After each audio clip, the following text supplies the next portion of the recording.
दुनिया जे अॻियां मोह खणण जहिड़ो कोन्हे छॾियो आहे किरण। राशिद, मूंखे त हाणे किरण जी भेण सॾाईंदे बि शर्म थो अचे। असां सभु सदा ईअं सोचींदा हुयासीं त किरण सां मां में आबिद वारनि ज्यादती कई हूंदी त इबरार खे किरण ई मारायो हूंदो ऐं मास्तर इशफाक खां बि तलाक पाण वरितई।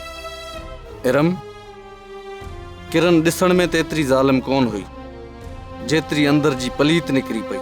राशिद, किरण जे दिमाग़ ते हमेशा अमीर आइब जो भूत सवार हो। दौलत जी लालच किन खे अंधो करे छॾियोसि। दौलत जे करे रत जा रिश्ता कुर्बान करे छॾियईं। किरण खे ॿुॾी मरण खपंदो हो ईअं कंदे। ॿुॾण जहिड़ो त असांखे करे वई किरण। किरण जे करे माउ बाप छॾे वियो ऐं दुनिया जो लाण ताणो बसादे करे वई। खुदा पाणे पंहिंजे कीअ जी सज़ा ॾींदुसि इरम, पर तूं हिकु ॻाल्हि यादि रखजांइ इरम, कॾहिं बि किरण जो नालो मुंहिंजे साम्हूं न वठजांइ। मां उन बदचाल जो नालो बि ॿुधणु नथो चाहियां। पुट, किरण असां सां हेॾो कहर करे वई आहे, असां हुनखे एतिरो जल्दी कीअं था विसारे छॾियूं? मुंहिंजी चेल जो संदरो, मुंहिंजो भाउ गुलाब भी किरण जे करे ई मरी वियो। तूं छा थो सम्झी राशिद? अहिड़ी दुश्मन जल्दी विसरंदी असांखो? अॼु आबिद जो पुटु इबरार, जेको मुंहिंजी पीढ़ीअ जी वधंदड़ वल हुयो, उनखे विसारण असांजे वस में कोन्हे पुटु। अहिड़ी ज़ालिम खे विसारण असांजे वस जी ॻाल्हि कान्हे।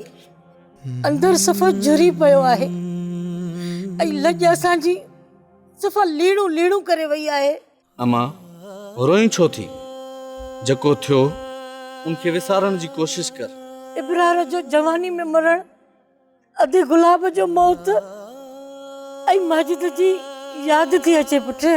बसि अमा, हाणे छा थींदो? छा वरी छा थींदो पुट?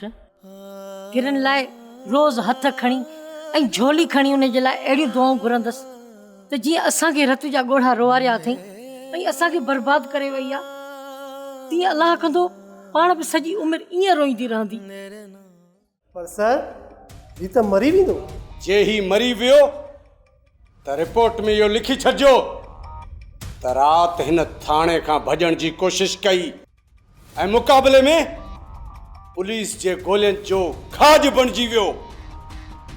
साहब मां सभु ॿुधण लाइ तयारु आहियां, पर तव्हांखे अकेला ई ॿुधाईंदुसि। हाणे आहे न पेर ते। जमादार जी सर। हिनखे मुंहिंजे बंगले ते वठी अच। अरे ड्रामा सीरियल सिलसिला मोहब्बतुनि जा तमाम एपिसोड्स ॾिसो हाणे HD क्वालिटीअ में। विज़िट करियो असांजो YouTube channel Sindh TV HD drama. Subscribe कयो असांजो official YouTube channel Sindh TV HD drama ऐं वधीक अपडेट लाइ बेल आइकन खे क्लिक करियो।